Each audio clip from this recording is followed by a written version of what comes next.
റോമനസ്ക വാസ്തുവിദ്യയാണ് നിർമ്മാണത്തിനായി ഉപയോഗിച്ചിരിക്കുന്നത്.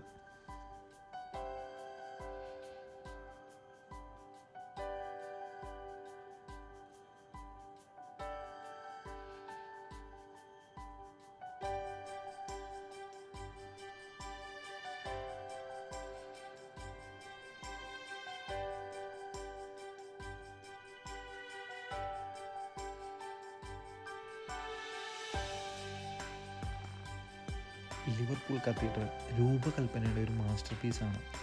അതിൻ്റെ ഉയർന്നു വരുന്ന ഗോതമ്പ് കമാനങ്ങളും സങ്കീർണമായ സ്റ്റെയിൽ ഗ്ലാസ് ജനാലകളും ഭയഭക്തിയുടെയും ആദരവിൻ്റെയും അന്തരീക്ഷം സൃഷ്ടിക്കുന്നു.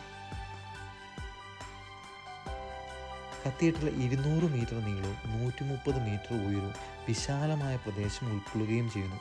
ഇത് UK ഏറ്റവും വലിയ കത്തീഡ്രലായി കണക്കാക്കപ്പെടുന്നു.